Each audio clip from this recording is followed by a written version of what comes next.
Tally-ho, Jules Guides here, in which we wander around London telling you fascinating facts. Don't forget to hit the subscribe button if you like the videos, and also hit the little bell because that will notify you when I upload a new one. And we're back up east today. We're starting here in Chadwell Heath, but we're going to be walking all the way down towards Dagenham and sort of that way. But anyway, yeah, it's called Chadwell Heath because of the St. Chad's Well.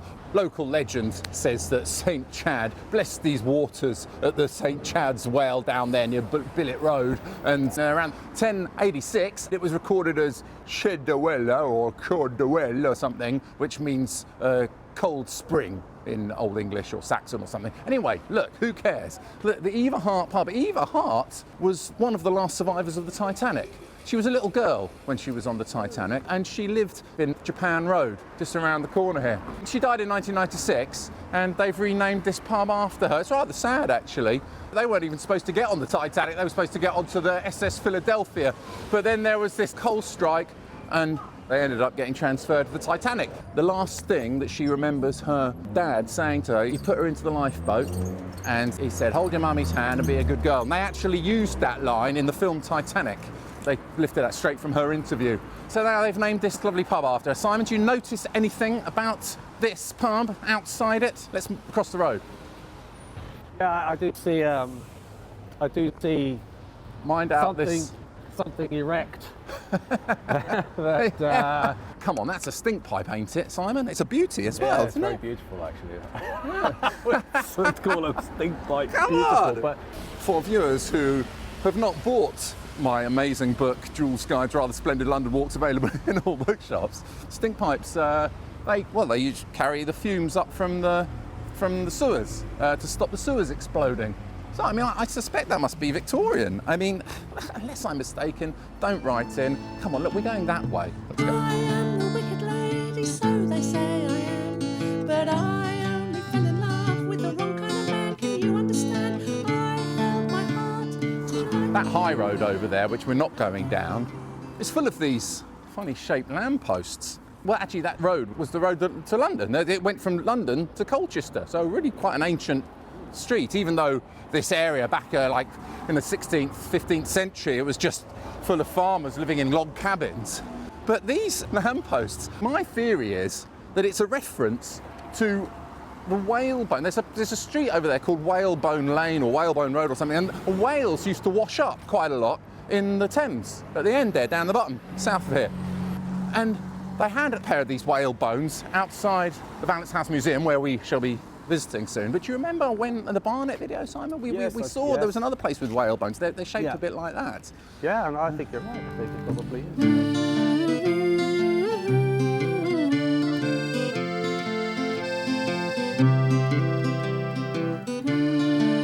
This whole area is the Becontree Estate.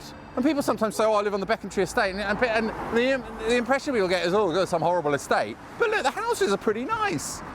And up until 1921, this was all just like market gardens, you know, cabbage patches and stuff like that.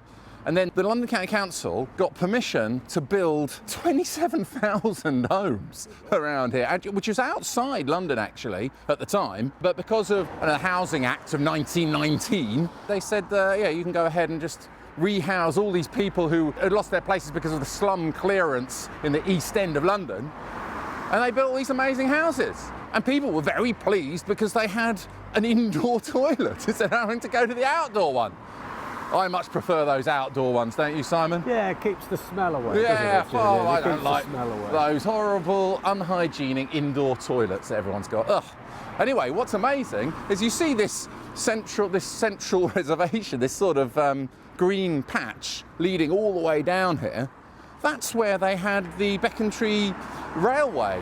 So but during the First World War, they discovered that a good way to shift equipment over difficult terrain was to build a little temporary railway.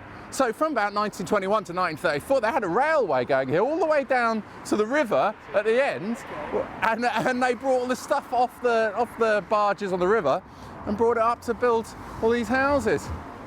It was working class people who were living here, but better off style working class. You had to be of a certain, calibre, I think, to qualify to live in these houses. Probably fair to say they spent a bit more time on their front gardens in those days, although they did get prizes for it, I think. No, I love all this kind of fencing. It's very much what I remember as a young person growing up on a council estate. It was the largest public housing development in the world. They've got 91 different designs. It's not all just one type. This one's all wooden. Quite nice. And then, but actually opposite that, by contrast, this isn't part of the Becontree estate. That was some old farmhouse or something, because this is where Sir Edwin Hardy Amies used to live. So he was the tailor to the Queen. He had a royal warrant for Queen Elizabeth II and the Queen Mother. He designed the suits and the clothes for the 1966 World Cup winners. They're always trying to claim everything. In Dagenham and Barking, they claim to have done everything regarding winning the World Cup for England, including providing the players, providing the suits. Let's get over there. He designed the clothes in 2001: A Space Odyssey, the film. Did he really? Yeah.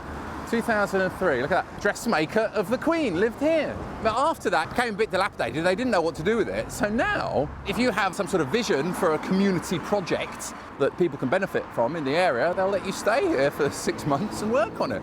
I thought the answers were blowing in the gust of the wind that grabbed my heart and scattered it amongst. One of the criticisms, though, when they first built the Becontree estate was that I think they ran out of money or something. They didn't have enough money for enough shops and local amenities. I think they've got them these days, but so they've got these shops and stuff here. But that was one of the criticisms. But look, I find it interesting seeing things like this. So George V, that is, GR. So presumably this was installed at the time, because he was on the throne, wasn't he, in the 1920s. So that's probably why that says GR, because this was installed at the time when they built the whole thing. I guess they wouldn't have needed as many of these here when it was all just fields. I saw it lying there, dying and in pain, so I shot it with a pistol out of mercy. Back in 1280 there was a manor house here, and it originally had a moat around it. You can still see parts of the moat. I don't think this is the same one that was here back then, but there were like 5 manor houses in Dagenham. This is the last one that survives. It's been a town hall, it's been a library, it's been a private home, and now it is a museum.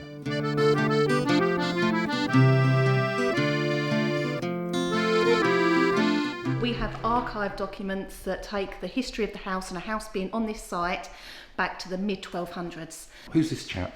And this is the Dagenham Idol. Dagenham Dave. So he's probably one of the earliest and most famous residents of Dagenham, if you like. So he's over 4,000 years old. He's thought to be one of the earliest forms of human representation in Europe. Hugely important, not just to the history of Dagenham, but to the history of Britain. So here we can see the idol in what would have been a wise man's arms as he's giving his offering to the gods. These are Essex boys, basically. They are, and this one, we always have a little joke that we think this one looks a little bit like Jordan. I never thought I'd miss you half as much as I do. It's been a while. Typical home on the Becontree estate. So the Fanshaws are important. My sister was telling me about Lady Fanshawe or something. She was the Wicked Lady. Who are the Fanshaws anyway? So at the top we have Henry, who's sort of the start of our family story. He owns Valence House for a short while, becomes remembrancer to Queen Elizabeth I, which is essentially a tax collector. This is where you see, I think the Ark of the Covenant is kept in here. The real Mona Lisa's. Yeah. Oh, there she is, Catherine Ferrers. She's the Wicked Lady. Her stepfather at the time was Simon Fanshawe. There's a film, James Mason and Margaret Lockwood in 1945. So the story is that Catherine here was so unhappy in her marriage that she met and took up with a notorious highwayman and became a highwaywoman herself, robbing people at night. Until one night when one of her robberies went wrong and she was shot. She looks young here in this picture. She is. So it would have been one of her, probably her marriage portrait. So she would have been 14 in this painting. Whoa, 14. It's like all great stories, it's not true. What?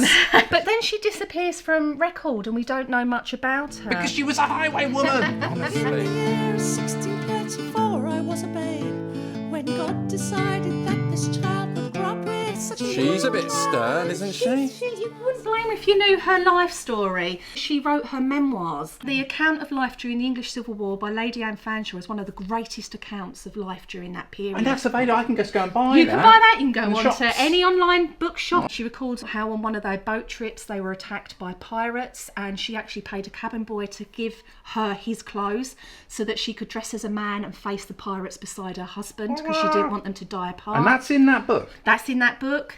You need to write a book. This is good. This is good stuff.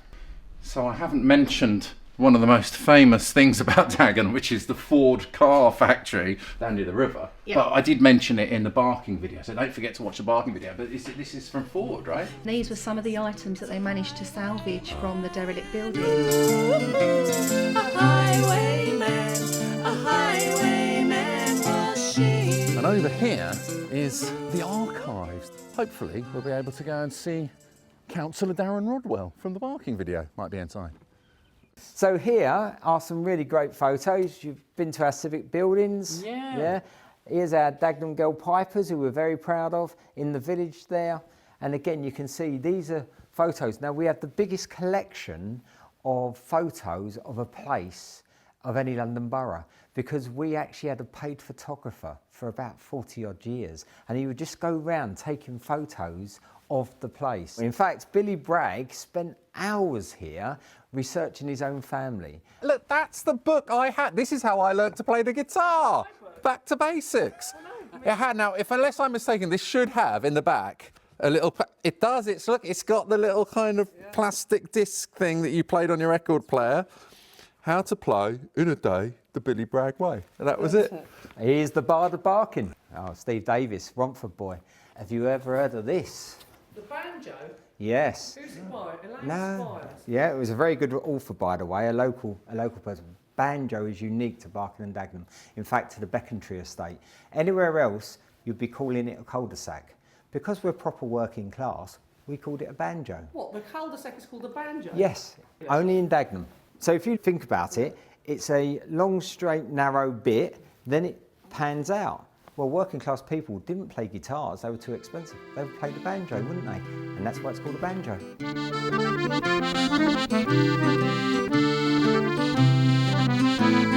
And that's a flag deserving of a castle. Makes me cry. It's not the most picturesque area around here, but this used to be Becontree Heath Village, I think it was called. Nanny Goat Common, I believe, was the area around here. The only buildings really that survived from the old days, I think the Three Travellers, that's still from how it used to be. And look, another closed, sad site, they closed down. I think that was the Ship pub. People from the area will probably remember, they'll enlighten me. But yeah, Nanny Goat Common, just where loads of goats and horses used to be. And this wasn't even that long ago. Now in a cellar, hidden away in the dark, in Van's house, the lady hangs immortalized with an evil. Look at this terrific civic building, which is actually now CU London, part of the Coventry University Group. I think I said that right. It's kind of these days, it's part of Coventry University. This used to be like the town hall, I suppose, before Dagenham became amalgamated with Barking in 1965, was it? I don't know. Anyway, look. This was used in Poirot. This was one of the Poirot episodes. It was his bank. But that's because it's such a wonderful 1937 Art Deco building. I expect Councillor Darren Rodwell will be inside. Is he like omnipresent? Wherever you go, he is. It's like, what's going on? Now, according to Pevener, who compiled a study of all the architectural places in Britain or whatever, it was Dagenham's best building by far and a good interwar example of the traditional language of civic architecture absorbing a more go-ahead modern style. He sounded like a bundle of laughs to have a pint with. But look, see over the door there, because this is a working class area, instead of having Latin, they've got it written in English. But judge us by our deeds. If you look in the Barking Town Hall, I think they've got it written in Latin. I don't know, that's what I was told anyway.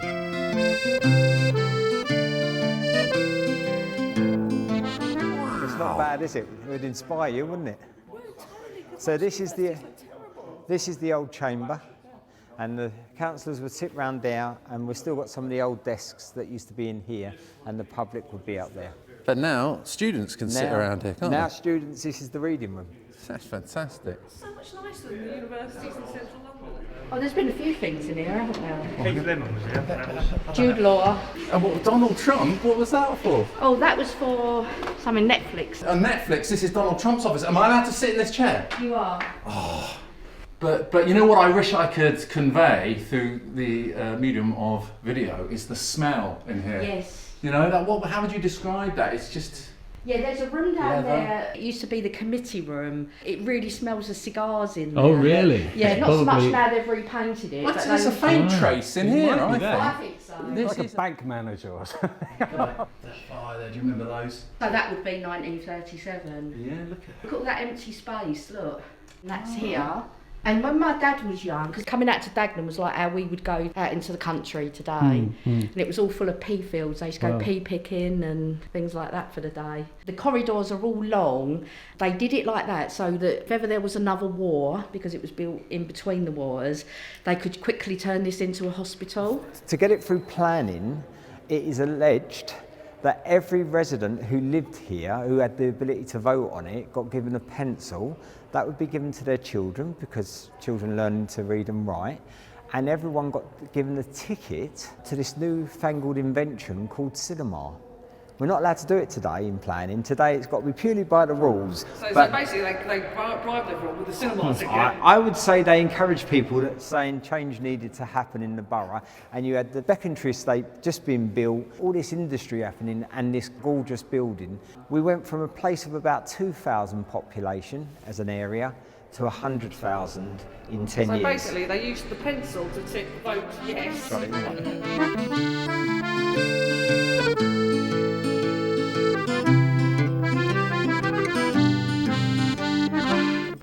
I have to say, Simon, this is not my favourite part of the walk.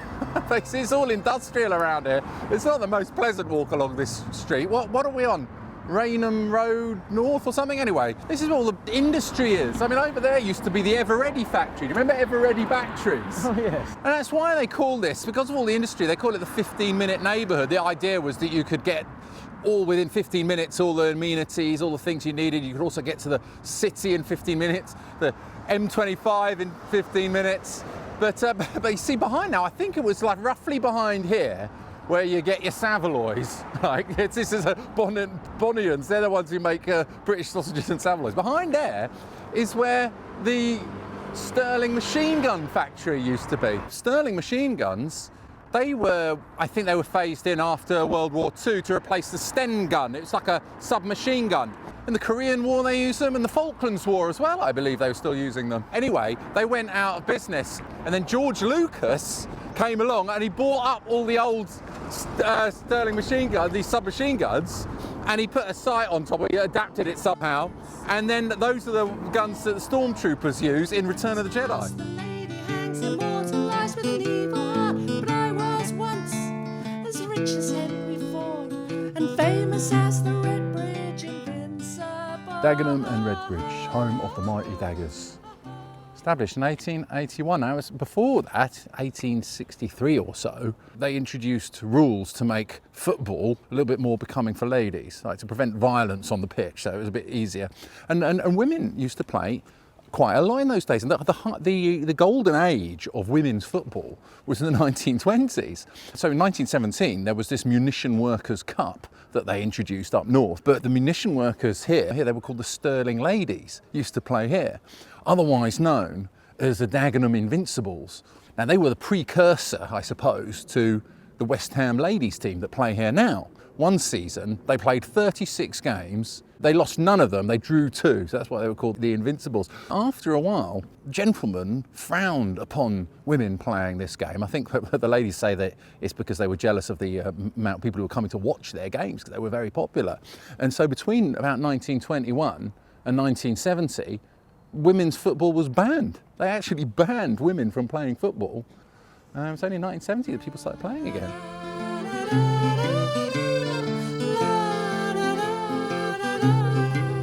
Yes, look, we spoke about the Pipe Major. This Pipe Major pub is named after the bagpipe majors that we saw in the Valence Museum. And the Dagenham Girl Pipers, there they are. So one local vicar, he decided, I am going to create the world's first all-female bagpipe playing marching band.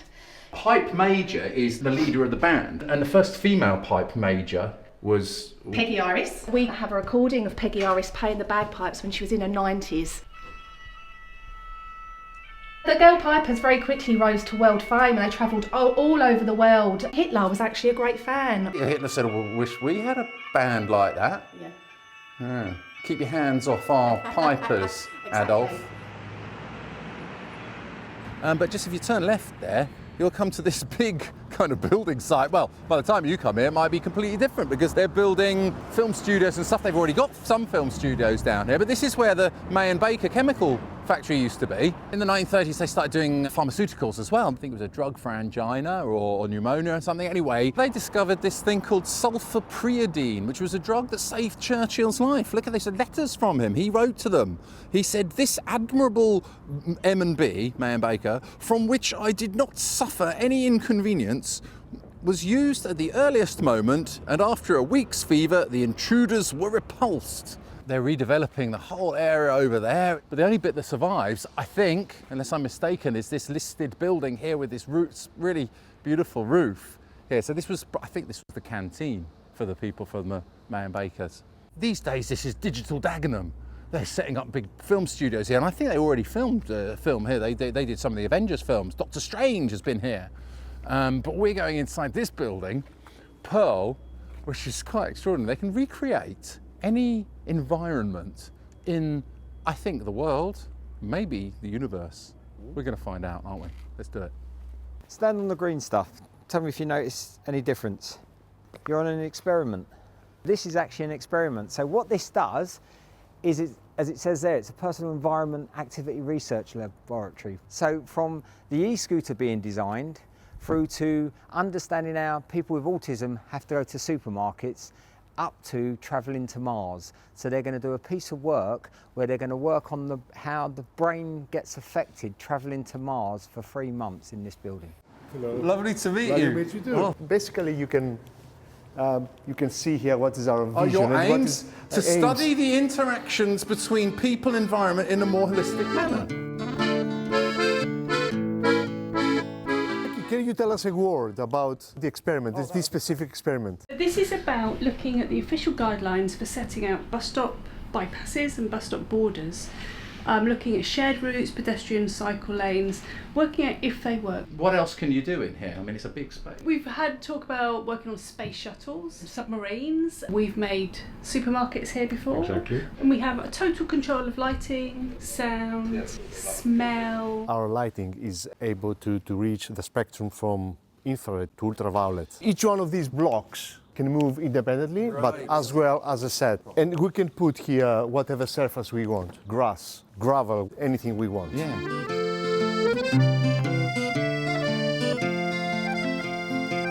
Yes, the sun has come out. We've come past Dagenham East Station on the corner here of the pleasingly named Shafter Road. I think this used to be the old police station. These days, I don't know whether that's an art installation with all this paint has splattered all over it, or that they've just had an unfortunate accident.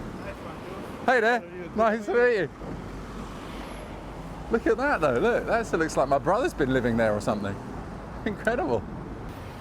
I like this parade of building shops here, you see, showing it was built in 1937 there, look. It's always the shops along the bottom that make it look not quite as beautiful, but originally that would have been rather nice. There are some, all your essentials at Western Cove Funeral Home. Actually, they're the oldest business in the borough, I think, or in the area anyway.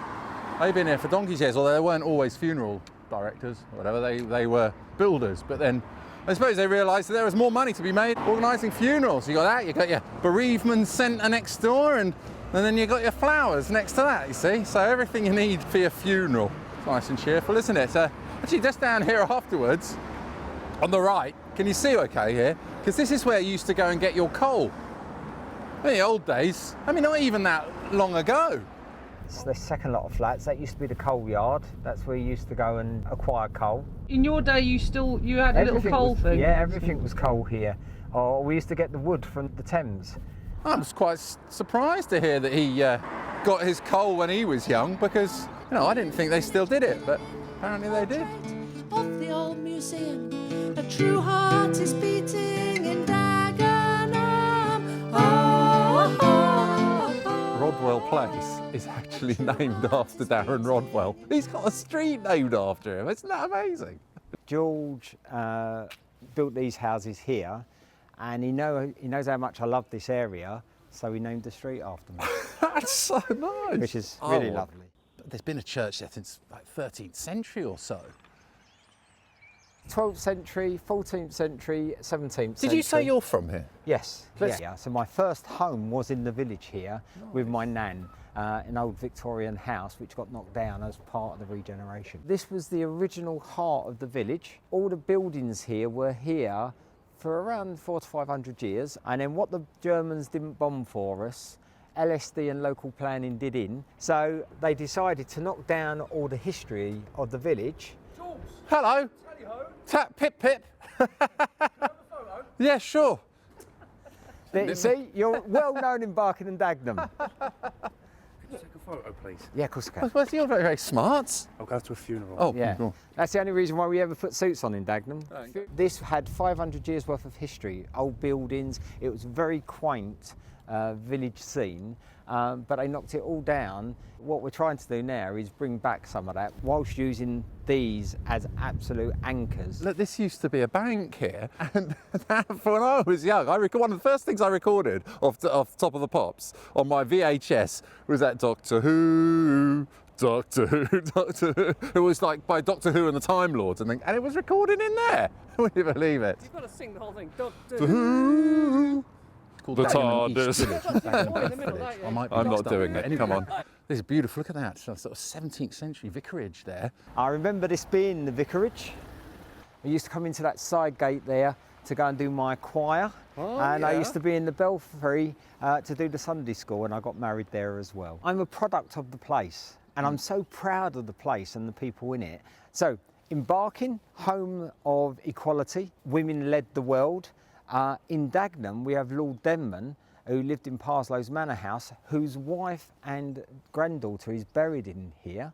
Lord Denman was the man who got the anti-slavery bill through Parliament, supported by Lord Thomas, who was Elizabeth Fry's brother-in-law. So actually, you're looking at the place that brought equality, helped stop slavery, and won the World Cup for the country. What more could you ask in a community? This pub here is from the 14th century. It's one of the 5 listed buildings in the area, and I mean, everywhere claims to have Dick Turpin hiding out there, but yeah, it's another place that claims to have Dick Turpin used to hide out here. Maybe it's true. Anyway, it's good enough for a drink. I am the wicked lady, so they say I am. But I only fell in love with a highwayman. I held Lovely jubbly. Cheers, Simon. Cheers. Cheers, everybody. Thanks for watching. Don't forget to hit the subscribe button if you like the videos.